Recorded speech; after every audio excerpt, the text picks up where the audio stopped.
کہ ایک شخص کو دشمنوں نے قتل کیا اور نہر میں پھینک دیا، اور اس کی لاش پانی کے اندر کئی دن ڈوبی رہی۔ جب وہ اوپر آئی سطح پر تو اتنی پھول گئی تھی کہ بندے کی پہچان ممکن ہی رہی تھی، شکل ہی بدل گئی تھی۔ پولیس والوں کو پتہ چلا، انہوں نے آ کے لاش نکالی، اور جب دیکھا کہ پہچان ہی نہیں ہوتی تو انہوں نے قریبی بستی والوں کو بلایا اور کہا کہ بھئی اس کو نہلا دو، کفنا دو، مسلمان تو ہے۔ چنانچہ امام صاحب نے کہا کہ جی میں نہلا تو دوں گا، میرے پاس کفن کے پیسے تو نہیں ہیں، مجھے کفن کے پیسے دے دو۔ ایک بندے نے کہا کہ جی اعلان کر دو۔ ذرا سنیں، مسجد میں اعلان ہوا، بھائی لاوارث ناش ہے، کفن خریدنا ہے، چندہ لاؤ۔ کوئی روپیہ لایا، کوئی 2 لایا، کوئی 5 لایا۔ آدھے گھنٹے تک اعلان ہوتا رہا کہ لاوارث لاش ہے، کفن خریدنا ہے۔ آدھے گھنٹے کے بعد پھر جا کر پیسے پورے ہوئے، کفن خریدا گیا، اس کو نہلایا گیا، کفنا دیا گیا، جنازہ پڑھایا گیا۔ جنازہ پڑھتے ہوئے ایک آدمی کی آنکھ میں بھی آنسو نہیں تھے، اس لیے کہ کوئی جانتا ہی نہیں تھا یہ کون ہے۔ جب اس کو دفن کیا گیا تو 3 مہینے کے بعد کیس کی حقیقت کھلی، تب پتہ چلا کہ وہ سرگودا کے علاقے کا ایک ذمہ دار تھا۔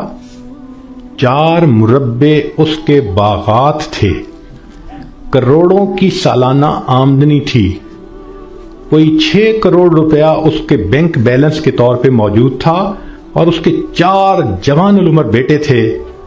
اس لینڈ لارڈ نے کبھی سوچا بھی نہیں ہوگا کہ میں کروڑوں پتی بندھا، جب دنیا سے جانے لگوں گا تو چندے کا کفن لے کے جاؤں گا۔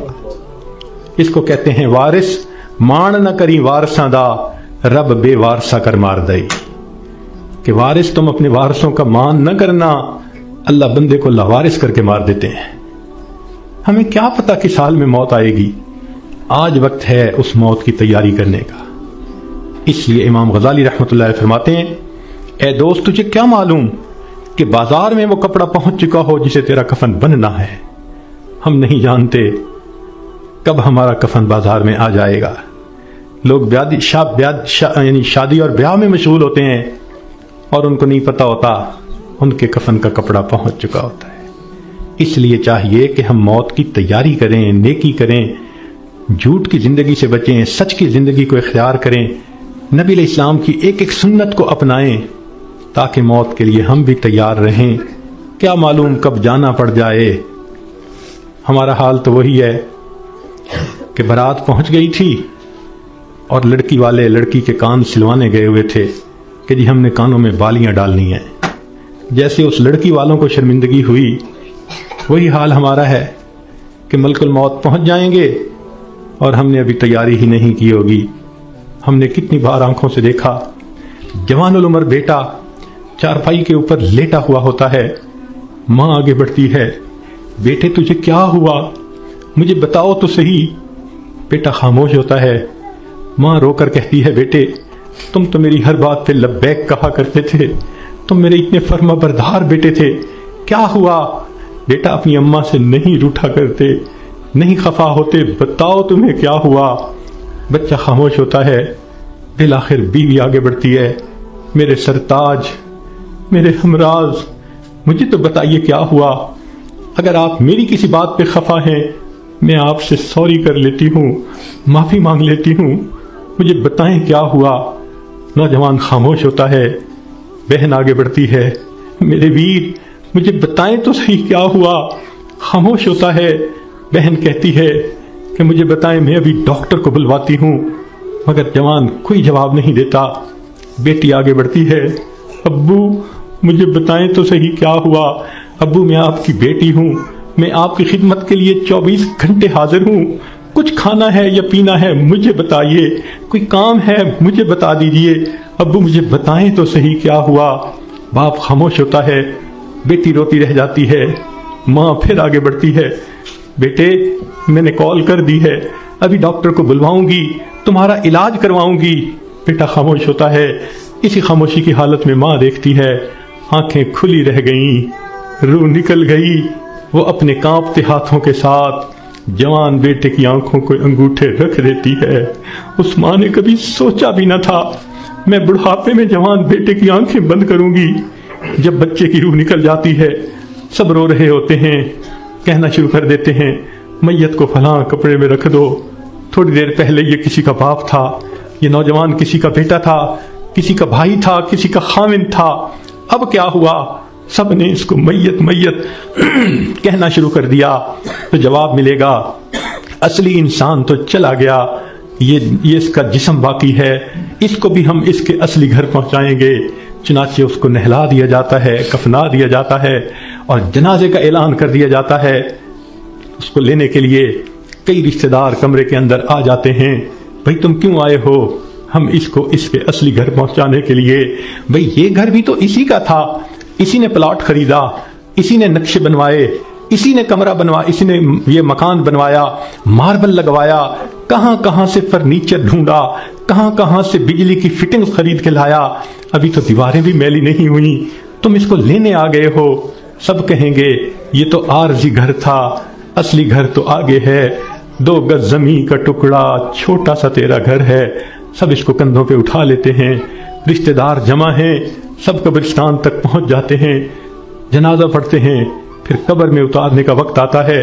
شریعت کا یہ حکم ہے کہ جو قریب ترین رشتہ دار ہو وہ قبر میں اتارے۔ ہم نے اپنی آنکھوں سے یہ منظر دیکھے، جوان بیٹے کو باپ قبر میں اتار رہا ہوتا ہے، بھائی کو بھائی قبر میں اتار رہا ہوتا ہے۔ اللہ کی شان، یہ تو شریعت کی مہربانی ہے، اس نے عورتوں کو منع کر دیا کہ تم جنازے میں اور قبرستان میں مت جاؤ۔ اگر کبھی عورتوں کو بھی حکم ہوتا کہ تم جاؤ اور اپنے بیٹے کو دفن کر کے آؤ، مجھے تو لگتا ہے کتنی مائیں ہوتی جو جوان بیٹے کے ساتھ خود بھی دفن ہونا پسند کرتی۔ کیسی عجیب اللہ تعالیٰ نے مردوں کو ہمت دی ہوتی ہے، جوان بیٹے کو جس کے جسم پہ کبھی میلا کپڑا بھی باپ برداشت نہیں کرتا تھا، آج اس کو زمین پہ لٹا دیتا ہے، اپنے ہاتھوں سے مٹی ڈال دیتا ہے، بھائی مٹی ڈالتے ہیں، دوست مٹی ڈالتے ہیں، منو مٹی کے نیچے اس کو دبا کے اللہ کے حوالے کر کے آ جاتے ہیں۔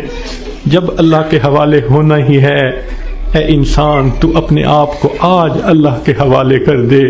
اللہ میں اپنے آپ کو آپ کے حوالے کرتی ہوں، جو آپ کا حکم ہوگا میں اس پہ چلوں گی، جو گناہ ہوگا میں اس سے بچوں گی۔